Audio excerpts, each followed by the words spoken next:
سلام خدمت دوستان همراهان گرامی. من محسن کرابی هستم از کانال یوتیوب تیوناپ دینامیک در خدمتتون هستم. امسالم که مثل پارسال وقت گذاشتیم که بیایم برای نمایشگاه کمپر کاروان شهر دوسلدورف. امسال نمیخوام خیلی وارد جزئیات بشم مثل سال قبل، مثل پارسال که بریم وارد هر ماشینی بشیم، یکی یکی هر ماشینی رو مجزا و به تفکیک ببینیم. فقط امسال یه دور کلی میزنیم تو نمایشگاه و موارد خاص رو بهتون نشون میدم. دیگه وارد جزئیات هر ماشینی نمیشیم. اینکه خب یه سری ماشینا یه سری آپشن‌های خاص براشون تعبیه کردن، یه سری تفاوت‌ها داره، یا یه ایده برتر رو بهتون نشون میدم. چنانچه علاقه‌مندین که با من از این نمایشگاه دیدن کنید تا انتهای این ویدیو با من باشید.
یکی از مشکلاتی که خیلی از کسایی که کمپر دارن باش درگیرن مشکل جای پارک و فضای پارکش ماشین رو ندارن.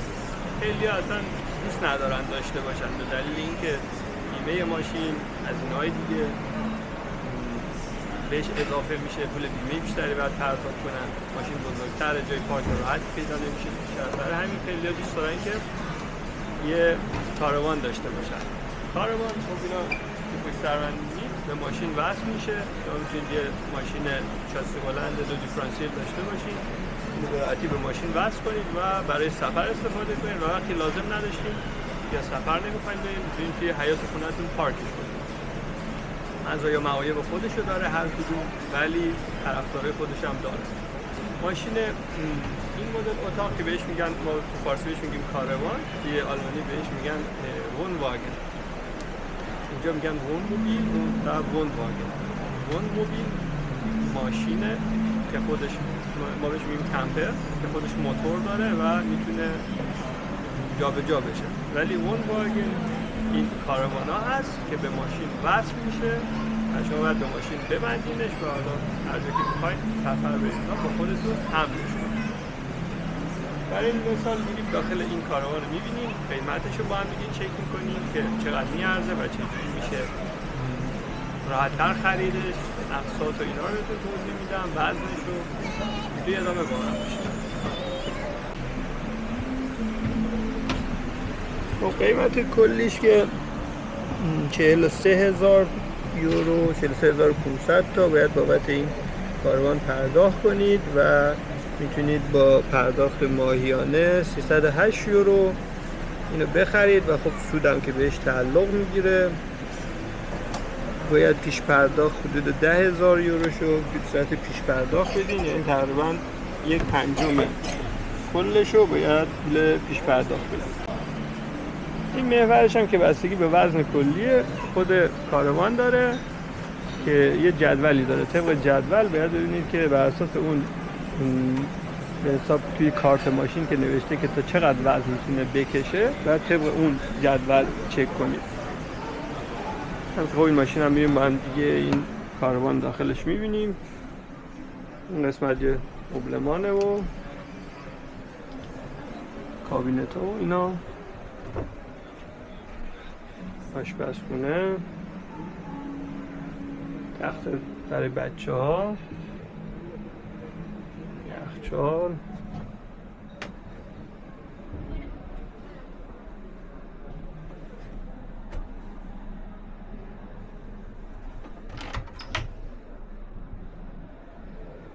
بالا هم که کلا توش پر کابینت و فضای ذخیره سازی و کمد لباس و همه چی هست. ولی خب حمل این کاروانا یه مقداری دشواره و توی اروپا مشکلات خودشو داره. این نکته‌ای که راجع به این بوکسل بندا که به ماشین وصل میشه، این کابل امنیتیه. اینو میخواستم اینجا نشون بدم که به این ترمز دستی وصل میشه. بعد وقتی که ماشین توی یدککشش وصله، این وصل میشه به خود قلاب یدککش، اینطوری وصل میشه به چنگی خودش و اگر این قسمتش از ماشین جدا بشه، این به اون قلاب بوکسله همچنان گیره. این کشیده میشه و در اثر این کشیدن ترمز دستی میاد بالا و ترمز چرخا رو درگیر میکنه که اگه یه وقت این قلاب خراب شد، این خود این یدکش به صورت مجزا ترمز داشته باشه و وایسته. این هم نکته جالبیه که این بچه‌های کمپرساز کاروان میسازن. اگه اینم رعایت کنن و این کمچین قطعی هم براش بذارن خیلی عالی میشه. یکی دیگه از چیزایی که مهمه، وقتی یک کاروانی رو میبندیم به ماشین، بعد خود عرض ماشین و این سواری کمتر از کاروانه. برای که ما بتونیم بغلای کاروان هم ببینیم، باید این آینه ها رو اضافه کنیم به آینه بغلای ماشین که بتونیم بغلای کاروانمون هم بتونیم ببینیم و وقتی که مثلا راهنما میزنیم میخوایم بپیچیم، باید بغلای ماشین خودمون و بغلای کاروان رو دید داشته باشیم. حالا این آینه ها میاد رو آینه های فابریک ماشین نصب میشه با گیره هایی که داره و اینطوری دید عریض‌تری بهمون میده. اینطوری میتونیم که دید کاملی داشته باشیم نسبت به اطراف خود ماشین و کاروانی که پشت ماشین بستیمش. هر کی کاروان داره این آینه رو باید توی اروپا حتما نصب کنه، وگرنه خب نمیتونه اصلا راحت بپیچه توی جاده و مشکل براش پیش میاد.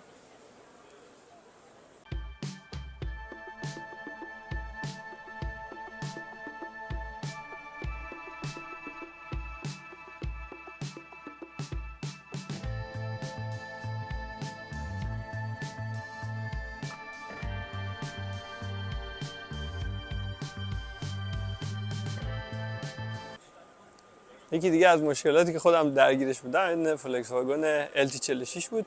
گرفته بودم که اینو می‌خواستم کمپرش کنم اینا.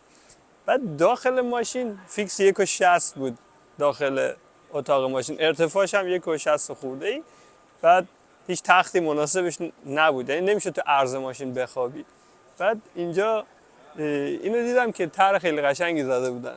به جای اینکه چون اتاق ماشینی که نمیشه تغییر داد، شیشه رو باز کردن، به جای شیشه یه قاب این ورش گذاشتن، تقریبا میشه گفت که 15 سانت از این طرف اومده بیرون و 15 سانت هم از اون طرف ماشین. یعنی 1.60 رو شما میتونید بکنید 30 سانت بهش اضافه کنید، میشه 1.90 و راحت میتونید بخوابین تو سایز 1.90. این مشکل رو اونایی که حالا LT دارن میدونن، در جریانش هستن. اومده قشنگ سایز تخت رو انگار این شیشه بزرگه رو در آورده و تغییرش داده. اینا معمولا جنسش فایبره، پلاستیکه و میشه ساختشو به جای شیشه نصبش کرد و میتونید تخت عریض‌تری داشته باشید و تو عرض ماشین هم بخوابید. اینم تریک خیلی قشنگی بود.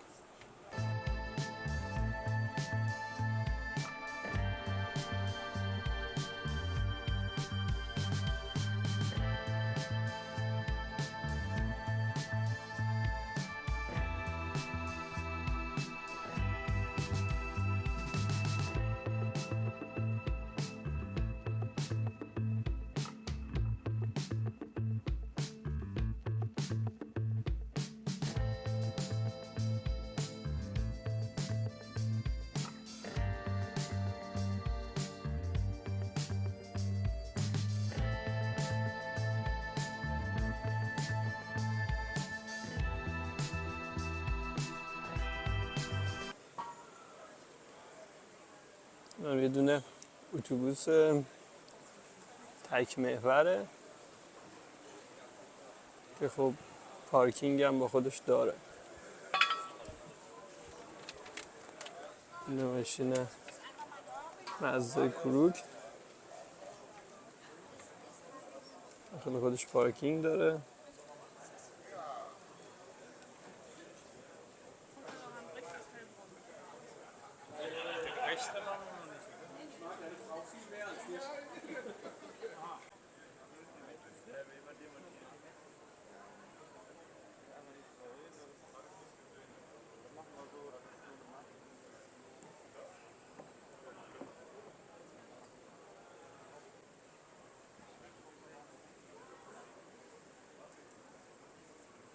این اتوبوسه که خب پارکینگ هم براش طراحی کردن.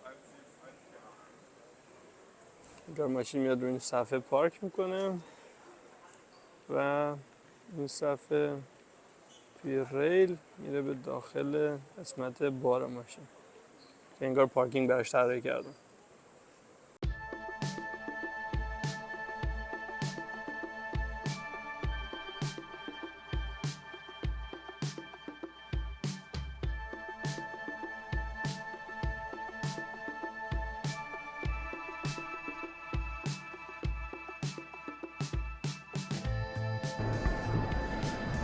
این هم که فیلماگه تو داخلش که خب بعد هماهنگ بشه برای دیدن و ما هم متاسفانه هماهنگ نکردیم.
هم خیلی ایده قشنگی بود که اینجا دیدم که کلا میشه یه قسمت از در ماشین رو، یعنی یه در براش طراحی کردن کنار میز ناهارخوری، میشه کلا بازش کرد.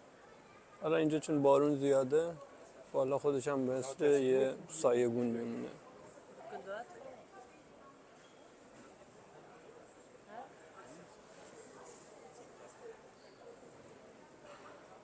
این قسمت هم که برای بار و ایناه. از اون طرف هم دریچه داره، تجهیزات برق ماشین اینجا واقعا خوب طراحی شده. بعضی وقتا میگم که اینجا خود آلمانا بیشتر روی کمپر و کاروان تمرکز کردن، یه فرهنگ اینجا. این ماشین یکی از نمونه‌های همین قضیه است. خب این ماشین خیلی قدیمیه و لسواگن بوده، ماشین بار بوده.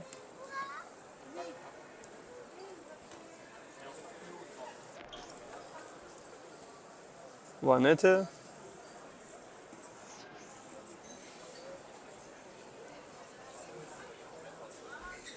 خب اونه که این ماشین رو میشناسن میدونن که خب خیلی قدیمیه.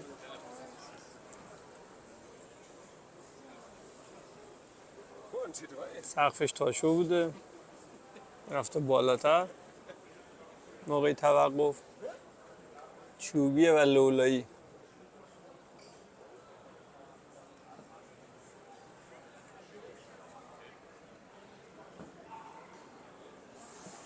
هم یخچال هم داشته حتی.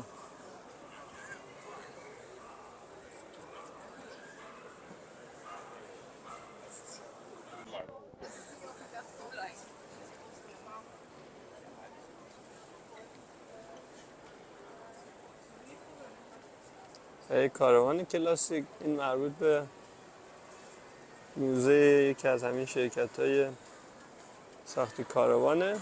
خب اینو مثلا میگن ما چندین ساله که کار و تخصص و هنرمون اینه. یا این کاروان اون بالاش براش تراس داره. این این یک کمپره. این کاروان قبلیه بود که نشون دادم. توی این قسمت این تراس هم روی سقفش داره، حساب جا برای آفتاب گرفتن و اینا.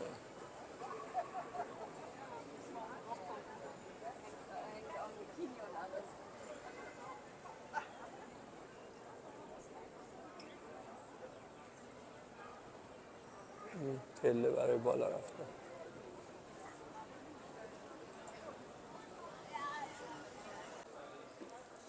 این هم یه مدل پرده است که برش نامتقارن داره و خب پلاستیکیه، از قبل تا خورده و یه قاب براش طراحی کردن که بسته میشه، سوار میشه روی در، حالا از پشت به صورت خار و جاپیچ و اینطوری جمع میشه پرده. حالا برعکسش هم که باز میشه. این زلش رو نشون بده، اینجا رو داخلش لوزیه و بود داره و برای همین خودش تقریبا میشه گفت عایق سرما گرما هم هست. علاوه بر اون ایستایی خود پرده هم باعث میشه که ایستایی خوبی داشته باشه.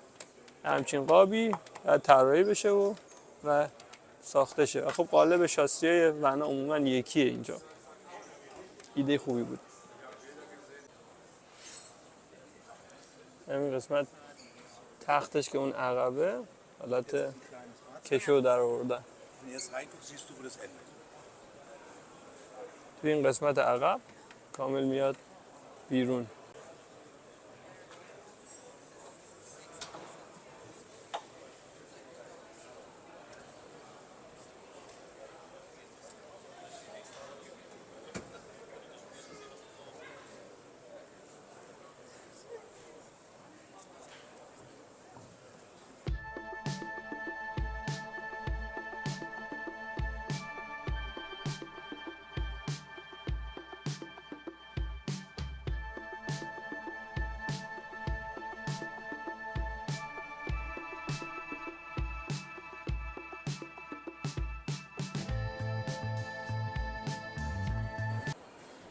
هم برای بالانس کردن چرخه. مثلا اگه یه جایی ماشین شیب باشه میتونین با این پلاستیکا زیر چرخ بذارین و بالانس کنین ماشین. حالا مثلا قسمت کمش یا زیادش به نسبت شیبی که هست چرخ‌ها رو بالانس کنید که برای خوابیدن بشه راحت‌تر خوابید. سایزهای مختلف چرخه و مدل‌های مختلف. این طرف هم هست. این مدل طرف اینا رمپه.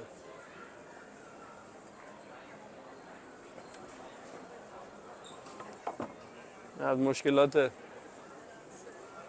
خوابیدن تو کمپر.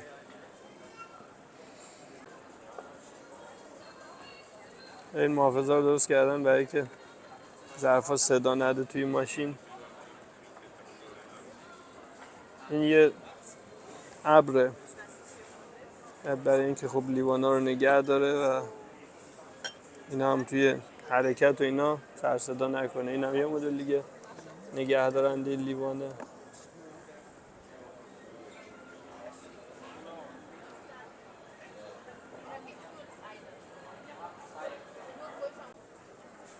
این برای آب چکونه. داخل ون خب تاشو فضای کمی اشغال میکنه و اینجوری میتونید بازش کنید، ظرفا رو بعد از شستن بچینید داخلش و یا اینکه یه لگن دیگه هم داشته باشین. اینو بعد از شستن برای که آباش بره اینطوری بذارید که آب ظرفا بره. ولی خب اینو تو سینک هم میشه گذاشت. وقتی که جمع میشه غذای کمی اشغال میکنه. مثلا دوتاشو رو هم داخل یک کشو میتونید بذارید. همون شرکتی که پارسال ویدیوهاشو توی یوتیوب بزنید عقب‌تر دیده میشه که برای ظرفاش همه مگنت گذاشته برای که سر صدا نده و موقع حرکت و اینکه امن باشه وقتی که میخواید استفاده کنین.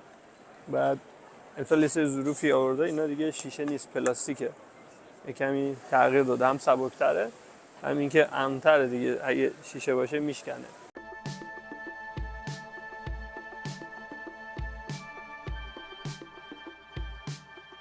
همین فولکس واگن بولیه که خب اینا مدل وانتیه که انگار عقبشو تجهیز میکنن. بعد چادرش سقفش تلسکوپی میره بالا و تو حالت عادی میاد پایین، ولی تو حالت عادی وقتی سقف بسته است شما نمیتونید داخلش بخوابید. بریم داخلش هم ببینیم با هم. یکی از معایب دیگه که داره اینه که این سقفش سرگیره اینجا، یعنی اگه حواستون نباشه سرتون میخوره. حتی قد من که مثلا 1.70 خورده‌ایه برای من مناسب نیست. اگه قدش بلندتر باشه 100% اذیت میشه.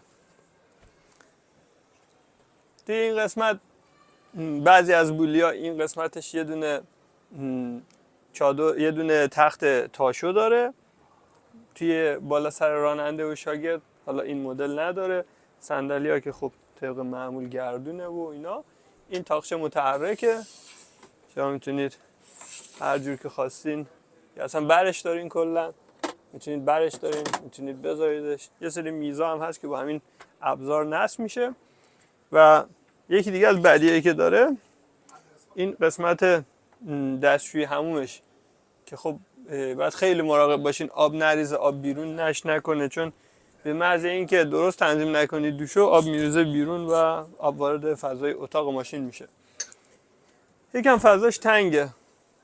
این قسمتش دوباره یه تای دیگه میخوره میاد بالاتر. قسمت حمامش تختش خیلی فرم جالبی نداره، یعنی راحت نیست حتی برای 2 نفر. ولی کلا این مدل چادر تاشو رو توی اروپا کنار خیابون اگه پارک کنید بخواید بخوابین رو تخت، مجبوری این که سقفشو باز کنید. و اگه سقفشو باز کنید توی پارکینگ های کمپر، توی پارک پلاس های کمپر اگه نباشین، پلیس میاد جریمه میکنه و مناسب نیست اصلا. من که به شخص خوشم نمیاد از این مدل. ولی ارتفاع بلندی داره داخلش، ورودیش تنگه، اینا هم معایبشه.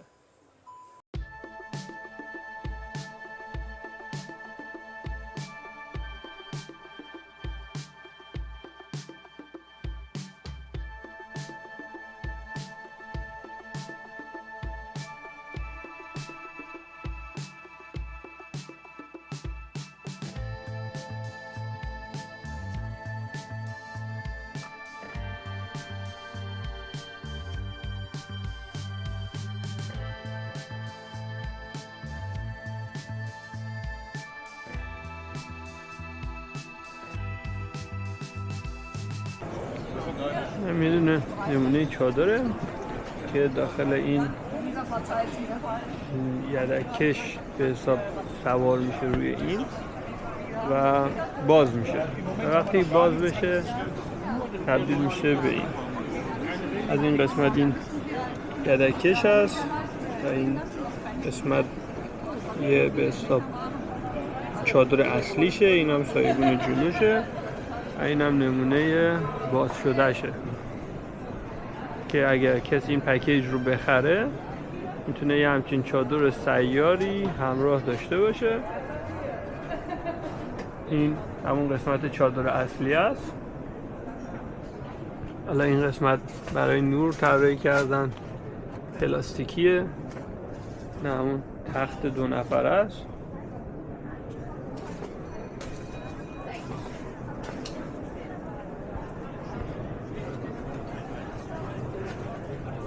کل این چادر رو با همین یه دونه به حساب بوکس یدکش که براش درست کردن، قابل حمل و قابل باز کردن.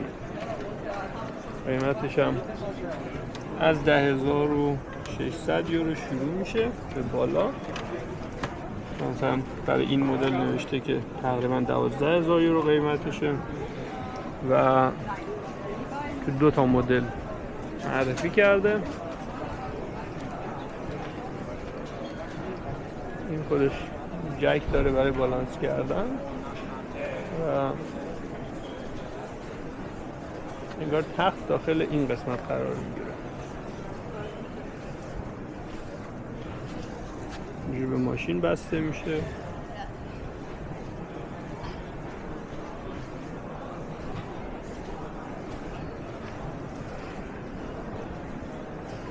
فکر میکنم ایده جمع جوری باشه، ولی برای مناطقی که هوا سرد نباشه تونه ایده خوبی باشه.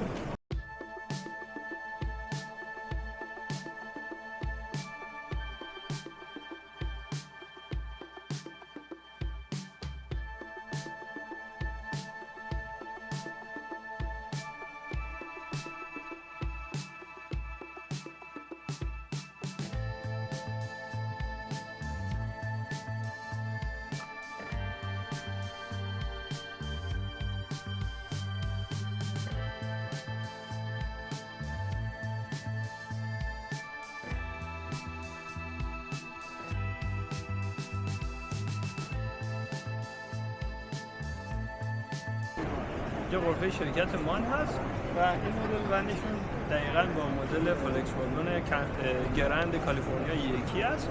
از لحاظ سایز اتاق، یعنی طول اتاق، عرضش، ارتفاعش و حتی داشبورد و فرمان و بقیه سیستم موتورش حتی یورو 6 دقیقاً یکیه.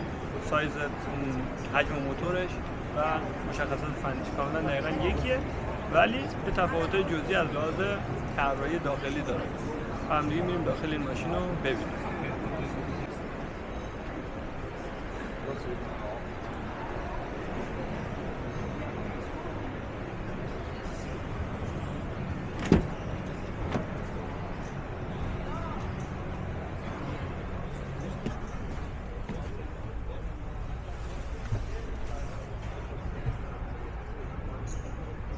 فرمونش رادار داره، فاصلش با ماشین جلویی، کروز کنترل و تمام آشپزخونه‌اش.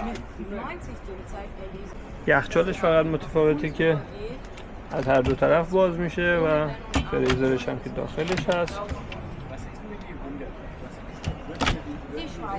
که قسمت نشیمنش، میزم که روی این نوار بغلی سوار میشه.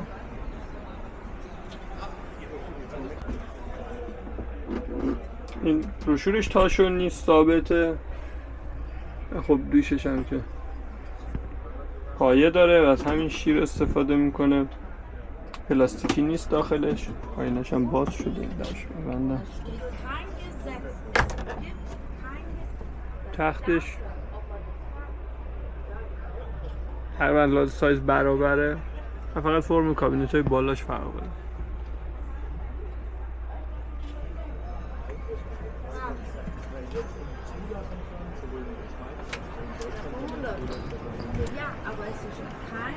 قسمت هم که توری پلیسه داره، جای کفشی توی این قسمت در آوردن براش. فضای خالیه، زیر پله استفاده کردن.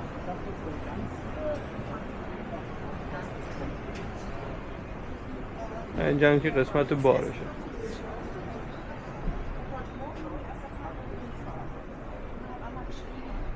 تختش برداشته میشه، اگه مثلا موتور یا دوچرخه بخواید میتونید اینجا پارک کنید. این گیرار هم برای این طراحی کردن که حالا بارو بهش ببندید با کش و تسمه ایمن.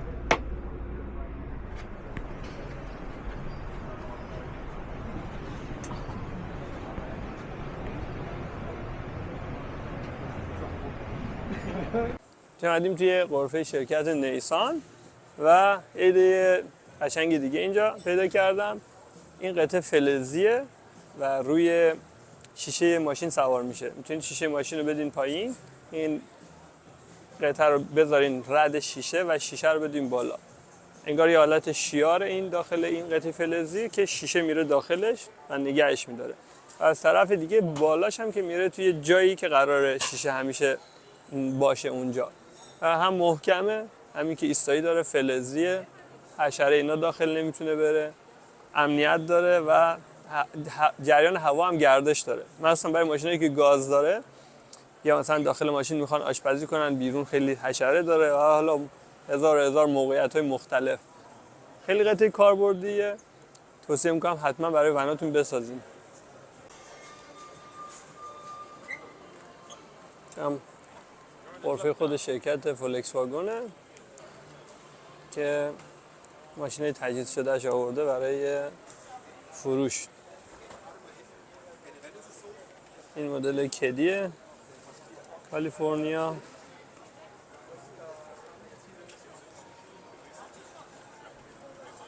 این هم فولکس واگن تی 5 بود قدیم، بعد تی 5 کالیفرنیا اومد، بعد این هم اسمشو کدزن گذاشتن نیو کالیفرنیا.